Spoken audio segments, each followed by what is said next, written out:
ಈ ರೆಮ್ಯುನರೇಷನ್ ಬಗ್ಗೆ ಮಾತಾಡಿದ್ರೆ ಹೀರೋಗಳಿಗೆ ತುಂಬಾ ಚೆನ್ನಾಗಿ ಕೊಡ್ತಾರೆ, ತುಂಬಾ ಜಾಸ್ತಿ ಪೇ ಇರುತ್ತೆ. ಹೀರೋಯಿನ್ಸಿಗೆ ಹಂಗಿರಲ್ಲ ಅನ್ನೋಂಥವ್ರಿಗೂ ಅವಾಗಿಂದನೂ ಕೇಳಿ ಬರ್ತಾ ಇದೆ. ಸೊ ಈಗಲೂ ಹಾಗೆ ಇದೆಯಾ?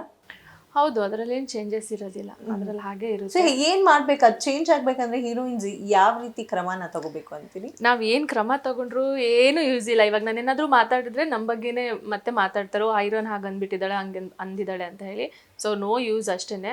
ಒಳ್ಳೆ ಹೆಸರು ಮಾಡಬೇಕು. ಮೋಸ್ಟ್ಲಿ ನಾಳೆ ದಿನ ಒಳ್ಳೆ ಹೆಸರು ಮಾಡಿದ್ರೆ ಒಳ್ಳೆ ಪೇಮೆಂಟ್ ಕೊಡಬಹುದು. ಇನ್ನು ಜಾಸ್ತಿ ಹೆಸರು ಮಾಡಿದರೆ ನಿಮ್ಗೆ ಇಷ್ಟು ಪೇಮೆಂಟ್ ಅಂತ ಕೊಡ್ತಾರೆ. ಇಲ್ಲಾಂದರೆ ಬೇರೆ ಇಂಡಸ್ಟ್ರಿನಿಂದ ಕರ್ಕೊಂಬಂದ್ಬಿಟ್ಟು ಹುಡುಗಿನ ತುಂಬ ಜಾಸ್ತಿ ಪೇಮೆಂಟ್ ಮಾಡಿಬಿಟ್ಟು ಸಿನಿಮಾಗೆ ಹಾಕೋತಾರೆ. ಕನ್ನಡ ಹುಡುಗಿರಿಗೆ ತಲೆನೂ ಕೆಡಿಸ್ಕೊಳ್ಳಲ್ಲ, ಹಂಗೆ ಹೇಳ್ತಾರೆ. ಬಟ್ ಲಕ್ಕಿಲಿ ನಂಗೆ ಆ ಥರದ್ದೇನು ಎಕ್ಸ್ಪೀರಿಯನ್ಸ್ ಆಗಿಲ್ಲ. ಬಿಕಾಸ್ ನಾನು ಎಕ್ಸ್ಪೆಕ್ಟ್ ಮಾಡಿದಷ್ಟು ಇಲ್ಲ ಅಂದ್ರೂ ಓಕೆ ಕೊಡ್ತಾರೆ. So happy with it? Yes, I am happy.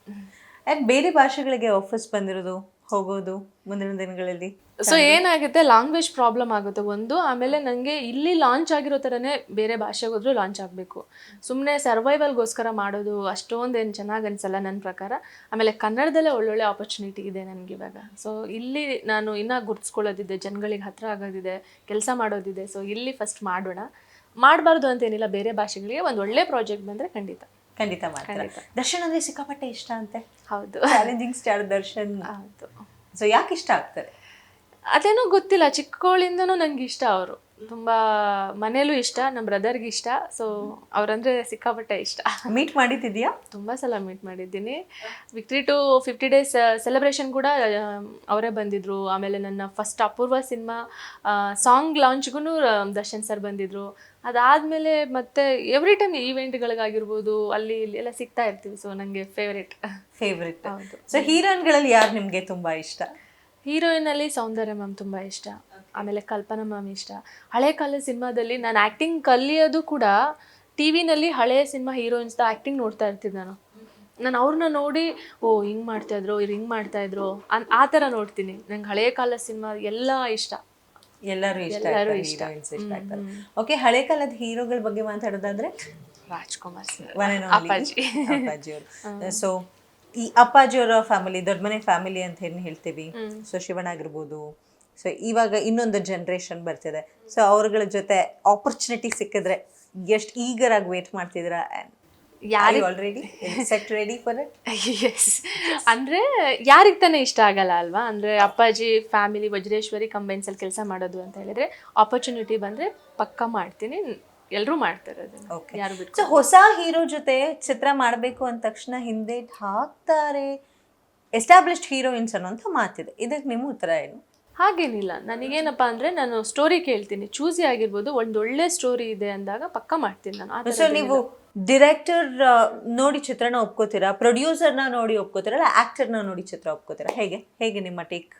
ನನಗೆಲ್ಲಾನು correct ಆಗಿರಬೇಕು, ಟೆಕ್ನಿಕಲಿ ತುಂಬ ಸ್ಟ್ರಾಂಗ್ ಆಗಿರಬೇಕು. ಆಮೇಲೆ ದೊಡ್ಡ ಹೀರೋಗಳ ಜೊತೆ ಬಂದರೆ ಕತೆ ಕೇಳ್ತೀವಿ. ಅಂದರೆ ನನ್ನ ರೋಲ್ ಏನಿದೆ, ನನಗೆ ಎಷ್ಟು ಸ್ಪೇಸ್ ಇದೆ, ನನಗೆ ಎಷ್ಟು ಜಾಗ ಇದೆ, ಅದ್ರ ಬಗ್ಗೆ ಕೇಳ್ತೀವಿ. ಯಾಕೆಂದರೆ ನಾವು ಆ್ಯಕ್ಟ್ ಮಾಡಬೇಕಲ್ವ.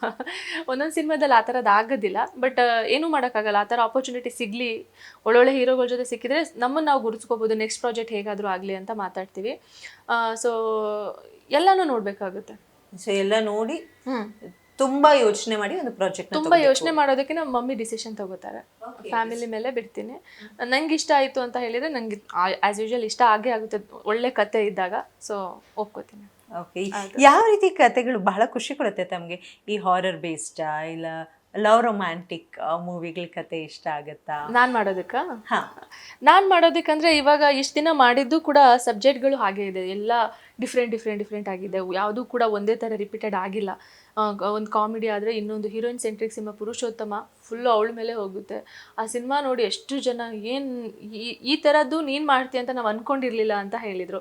ಸೊ ಎಲ್ಲ ಸೂಪರಾಗಿರುತ್ತೆ. ಬಟ್ ಒಂದು ಹಾರರ್ ಸಿನಿಮಾ ಮಾಡಬೇಕು ಅಂತ ಆಸೆ ಇದೆ, ಎಲ್ಲರೂ ಹೆದರಿಸ್ಬೇಕು ಅಂತ ಹೇಳಿ. ನೋಡೋಣ, ಆ ಥರದ್ದು ಒಂದು ಆಪರ್ಚುನಿಟಿ ಬಂದರೆ ಮಾಡ್ತೀನಿ. ಸೊ ಹಾರರ್ ಮೂವಿ ಮಾಡೋ ಆಸೆ ಇದೆ ಅಂತ ಹೇಳಿದ್ರು. ಓಕೆ, ಈಗ ಯೂಶ್ವಲಿ ನಾನು ಕೆಲವು ಸ್ಟಾರ್ ಹೆಸರನ್ನ ಹೇಳ್ತೀನಿ. ಸೊ ನೀವು ಕನ್ನಡ ತುಂಬ ಚೆನ್ನಾಗಿ ಮಾತಾಡ್ತೀರಾ, ಬರೀತೀರಾ, ಕನ್ನಡ ಮೂವಿಗಳನ್ನ ತುಂಬಾ ಫಾಲೋ ಮಾಡ್ತೀರಾ, ಮೂವೀಸ್ ಅಂದ್ರೆ ಇಷ್ಟ, ಹಳೆ ಮೂವಿಗಳನ್ನೂ ಮಾಡ್ತೀರಾ. ಏನಿಲ್ಲ, ಅವ್ರ ಬಗ್ಗೆ ಗುಣಗಾನ ಮಾಡೋದು ಪದಗಳಲ್ಲಿ ಬೇಡ, ಯಾವ್ದಾದ್ರು ಒಂದು ಹಾಡನ್ನ ಅವ್ರಿಗೆ ಡೆಡಿಕೇಟ್ ಮಾಡ್ಬೇಕು. ಸಿಂಪಲ್ ಒಂದು line. So will start with your favourite actor, that's challenging star Darshan ಅಂದ ತಕ್ಷಣ ಯಾವ ಹಾಡು ಅವ್ರಿಗೆ ಡೆಡಿಕೇಟ್ ಮಾಡ್ತೀರಾ? I can give you options. Okay. ಓಕೆಂಚ ಹಾಡು ಆ ಥರದ್ದು ಸುಮಾರು ಹಾಡುಗಳಿದಾವಲ್ಲ ನಿಮಗೆ ಅವ್ರು ನೋಡಿದ ತಕ್ಷಣ ಒಂದು ಹಾಡು ಬರುತ್ತೆ ಮೈಂಡಲ್ಲಿ ಅನ್ನೋದಾದ್ರೆ ಯಾವ ಹಾಡಾಗಿರ್ಬೋದು? ಓಕೆ, ಡಿ ಬಾಸ್ ಅಂದ್ರೆ ಅವರೇ ನಟನೆ ಮಾಡಿರೋದು ಅಂತೇನಿಲ್ಲ, ಹೌದಾ? ಬೇರೆ ಹಾಡುಗಳು ಹೇಳ್ಬೋದು. ನಾನು ಸಡನ್ ಆಗಿ ಸಾಂಗ್ಗಳ ಲಿರಿಕೆ ಮರ್ತೋಗ್ಬಿಡುತ್ತೆ ನನಗೆ. ಇಲ್ಲ ಚಿತ್ರದ ಹೆಸರಿಂದ ಅಂದ್ರೆ title of the movie Kariya movie. Kariya movie ತುಂಬಾ ಇಷ್ಟ. ಸೊ ನಂಗೆ ಅವ್ರದ್ದೆಲ್ಲ ನೋಡಿದ್ದೀನಿ, ಮೆಜೆಸ್ಟಿಕ್ ಆಗಿರ್ಬೋದು, ಕರಿಯಾದಿಂದ ಹಿಡಿದು ಇವಾಗ ರಿಲೀಸ್ ಆಗಿರೋ ಸಿನಿಮಾ ಎಲ್ಲ ಯಾವ್ದು ಬಿಡಲ್ಲ, ಎಲ್ಲಾನು ನೋಡ್ತೀನಿ ನಾನು. ಓಕೆ. ಹೌದು. ಸೊ ಯಶ್ ಅವರು ಸಾಂಗ್ ಅಲ್ಲಿ ಹೇಳ್ಬೇಕಾ ನಿಮಗೆ? ಇಲ್ಲ, ಒಂದ್ ಲೈನ್ ಹೇಳಿದ್ರೆ ಸಾಕಾ? ಒಂದ್ ಲೈನ್ ಹೇಳಿದ್ರೆ ಸಾಕು. ಅವ್ರು ತುಂಬಾ ಡೆಡಿಕೇಟೆಡ್ ಅನ್ಸುತ್ತೆ. ಯಾಕೆಂದ್ರೆ ಅಪೂರ್ವ ಸಿನಿಮಾ ಟೈಮಲ್ಲೇ ನೋಡಿದ್ದೆ ನಾನು. ಅವರು ಒಂದೇ ಒಂದು ಈ ಥರ ಒಂದು ಏನೋ ಒಂದು ಮೂವ್ ಆಗಬೇಕು, ಎಷ್ಟು ಕ್ವಶನ್ಸ್ ಕೇಳಿದ್ರು ರವಿ ಸರ್ಗೆ ಅಂದರೆ, ಸರ್ ನಾನು ಹೀಗೆ ಹೋಗ್ಲಾ, ನಾನು ಹಿಂಗೆ ಮಾಡ್ಲಾ, ನಾನು ಹಿಂಗೆ ಚೆನ್ನಾಗಿ ಕಾಣಿಸ್ತೀನ. ಸೊ ಅಂದರೆ ಅಷ್ಟಕ್ಕೆ ಅವ್ರು ಎಷ್ಟೊಂದು ತಲೆ ಕೆಡಿಸ್ಕೊಂಡಿದ್ರು ಅಂದರೆ, ಓ ಏನಪ್ಪ ಇವರು ಒಂದೇ ಒಂದು ಸೀನ್ಗೆ ಇಷ್ಟೊಂದೆಲ್ಲ ತಲೆ ಕೆಡಿಸ್ಕೊಂಡಿದ್ದಾರಲ್ಲಪ್ಪ ಅಂತ ಅನಿಸ್ತಿತ್ತು. ವೆರಿ ಡೆಡಿಕೇಟೆಡ್ ಪರ್ಸನ್ ಅಂತ ನನಗೆ ಅನಿಸುತ್ತೆ. ಅಂದರೆ ಯಾವುದೋ ಒಂದು ಗೋಲ್ ರೀಚ್ ಆಗಬೇಕು ಅಂದರೆ ನಾನು ಮಾಡಬೇಕು, ಇದೇ ಥರ ಮಾಡಬೇಕು ಅನ್ನೋ ಥರ ಒಂದು ಆಸಕ್ತಿ ಇದೆ ಅವ್ರಿಗೆ. ಓಕೆ. ರವಿಚಂದ್ರನ್ ರವಿ ಸರ್ ಅಂದ್ರೆ ಟೈಮ್ ಸೆನ್ಸ್, ಅವ್ರು ತುಂಬಾ ಫಾಲೋ ಮಾಡ್ತಾರೆ Ravi sir. On time 2 o'clock ಅಂದ್ರೆ ಅವ್ರಿಗಿನ್ನ ಮುಂಚೆ ಇವರೇ ವೆಯ್ಟ್ ಮಾಡ್ತಿರ್ತಾರೆ, ಇನ್ನ ಬಂದಿಲ್ಲ ಅವರು ಅಂತ ಹೇಳಿ. ಆ ಥರ ತುಂಬಾ punctual Ravi sir. Dhruva Sarja voice ಅವ್ರದ್ದು ತುಂಬ ಇಷ್ಟ ನನಗೆ. ಧ್ರುವ ಸರ್ಜಾ ಮೊನ್ನೆ ಬಂದಿದ್ರು ನಮ್ಮ ಟ್ರೈಲರ್ ಲಾಂಚ್ಗೆ. ಸೊ ಅವ್ರೊಂಥರ ಅವ್ರಿರೋ ಜಾಗ ತುಂಬ ಪಾಸಿಟಿವ್ ಆಗಿರುತ್ತೆ, ಎಲ್ಲರನ್ನು ಪಾಸಿಟಿವ್ ಆಗಿ, ಅವ್ರಿಗೆ ಎಷ್ಟೇ ಏನೇ ಮಾತಾಡ್ತಿದ್ರು ಕಾಮಾಗಿ ನೋಡ್ತಾರೆ. ತುಂಬ ಪೇಷನ್ಸ್ ಇರುವಂಥ ವ್ಯಕ್ತಿ. ಸೊ ಅವ್ರಿಗೂ ನಿಮಗೂ ಒಂದು ಸಿಮಿಲಾರಿಟಿ ಇದೆ. ಏನು? ದೇವ್ರು ನಿಮಗೂ ಹೌದೌದು. ಓಕೆ. ಹಾಗೆ ನಿಮ್ಮೂರವರು ಡಾಲಿ ಧನಂಜಯ್. ಸೊ ಅವರು ಅಂದ್ರೆ ನಂಗೆ ಅವ್ರ ಟಗರು ಸಿನಿಮಾ ತುಂಬಾ ಇಷ್ಟ ಆಯ್ತಾ. ಅಂದ್ರೆ ನೆಗೆಟಿವ್ ಶೇಡಲ್ಲಿ ನೋಡಕ್ ಇಷ್ಟ. ಅದೊಂದು ಸಿನಿಮಾ ಅಷ್ಟೇನೆ, ಇವಾಗೆಲ್ಲ ಹಿಂಗೆ ಮಾಡ್ಲಿ ಅಂತೀರಾ.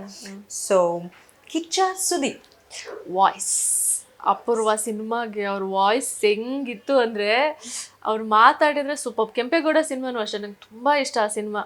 ವಾಯ್ಸ್ ಎಲ್ಲ ಬಿಡಬೇಕು, ಅಷ್ಟು ಚೆನ್ನಾಗಿದೆ ಅವ್ರ ವಾಯ್ಸ್. ನಂಗೆ ತುಂಬ ಇಷ್ಟ ಅವ್ರ ವಾಯ್ಸ್ ಅಂದರೆ ತುಂಬ ಇಷ್ಟ. Okay. Ganesh, golden star Ganesh dialogue king ಅಂತಲೇ ಹೇಳ್ಬೋದು. ಸಕ್ಕ ಡೆಲಿವರಿ ಮಾಡ್ತಾರೆ ಡೈಲಾಗ್ಸ್ನ. ಸೊ ಡೈಲಾಗ್ನ ಅಪ್ಪಿಸ್ಕೊಳ್ತೀನಿ ಅನ್ನೋದಾದರೆ ಟೈಮ್ ಅಂದರೆ ಪಕ್ಕ 4:20. ಹೌದಾ? ಮುಂಗಾರು ಮಳೆ ಎಷ್ಟು ಸಲ ನೋಡಿದ್ದೀರಿ? ಮುಂಗಾರು ಮಳೆ ತುಂಬಾ ಸಲ ನೋಡಿದ್ದೀನಿ ನಾನು, ತುಂಬಾನೇ ಸಲ ನೋಡಿದ್ದೀನಿ. ಯಾರು ನೋಡಿರಲ್ಲ ಹೇಳಿ ಅಲ್ವಾ? That is correct. ಹಾಗೆ ಶರಣ್ ಸರ್ ಬಗ್ಗೆ ಹೇಳೋದಾದ್ರೆ ಕಾಮಿಡಿ ಕಿಂಗ್ ನಮ್ಮ ಶರಣ್ ಸರ್. ಸೊ ಹೇಗೆ on screen yes of course ತುಂಬಾ ನಗಿಸ್ತಾರೆ, ಆಫ್ ಸ್ಕ್ರೀನು ಸೆಟ್ಟಲ್ಲೂ ಹಾಗೆ ಇರ್ತಾರ? ಈಗ ಕುತ್ಕೊಳ್ಳೋಕ್ಕೆ ಆಗಲ್ಲ ನಾವು, ಏನಾದರೂ ಒಂದು ಕಾಮಿಡಿ ಹೇಳ್ತಾ ಇರ್ತಾರೆ. ಇವಾಗ ಅಪ್ಪು ಏನು ಗೊತ್ತಾ ಅಂತ ಸ್ಟಾರ್ಟ್ ಮಾಡ್ಕೊಂಡ್ರೆ ಮುಗೀತು, ನಗಿಸ್ತಾರೆ. ನನಗಂತೂ ಹೊಟ್ಟೆ ಎಲ್ಲ ನೋವು ಬರುವಷ್ಟು ನಗಿಸಿದ್ದಾರೆ.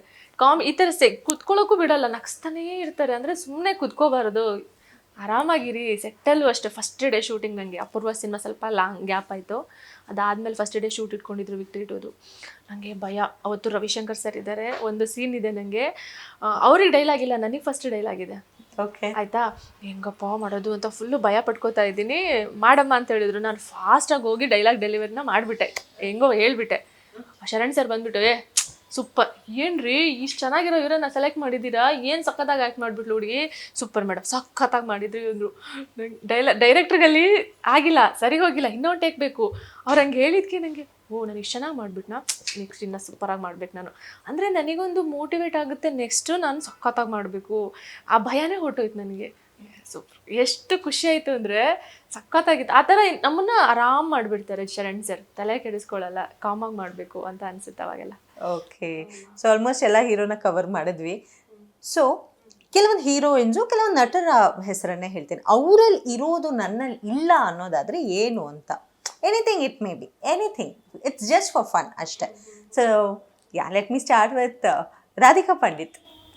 ಅಯ್ಯೋ ಅವ್ರನ್ನೆಲ್ಲ ಅಂದರೆ ಏನಾದರೂ ಇರ್ಬೋದು, the happy face, whatever it is. ಅವ್ರು ಮಾಡಿದಂಥ ಪ್ರಾಜೆಕ್ಟು ನಿಮಗೆ ಇಷ್ಟ ಆಗಿರ್ಬೋದು. ಹೌದು, ಅವ್ರು ಮಾಡಿದಂಥ ಪ್ರಾಜೆಕ್ಟು ಕೃಷ್ಣನ್ ಲವ್ ಸ್ಟೋರಿ ಸಿನಿಮಾದಲ್ಲಿ ಏನು ಆ್ಯಕ್ಟ್ ಮಾಡಿದ್ದಾರೆ ಅವರು, ಆ ಥರದೊಂದು ಸಿನಿಮಾಗಳು ಸಿಗ್ಬೇಕು ನಮಗೆ. ನಮ್ಮನ್ನು ಆಪರ್ಚುನಿಟಿ ಸಿಗಬೇಕು, ನಮ್ಮ ಟ್ಯಾಲೆಂಟ್ನ ಶೋ ಆಫ್ ಮಾಡಬೇಕು ಅಂದರೆ ಆ ಥರದೊಂದು ಡೈರೆಕ್ಟರ್ ಸಿಗಬೇಕು, ಆ ಥರದೊಂದು ಸಿನಿಮಾ ಸಿಗಬೇಕು. ಆವಾಗ ನಾವು ನಮ್ಮನ್ನು ಪ್ರೂವ್ ಮಾಡ್ಕೊಳಕ್ಕಾಗುತ್ತೆ. ಸೊ ರಚಿತಾ ರಾಮ್ ಡ್ಯಾನ್ಸ್ ಚೆನ್ನಾಗಿ ಮಾಡ್ತಾರೆ. ಅವರು ನಂಗೆ ಸ್ವಲ್ಪ ಡ್ಯಾನ್ಸ್ ಕಲ್ತ್ಕೋಬೇಕು. ಡ್ಯಾನ್ಸ್ ಕಲ್ತ್ಕೋಬೇಕು ಅಂತ ಹೇಳ್ತೀರಾ. ರಶ್ಮಿಕಾ ಮಂದಣ್ಣ ಸ್ಮೈಲ್, ತುಂಬ ಕ್ಯೂಟ್ ಸ್ಮೈಲ್ ಇದೆ.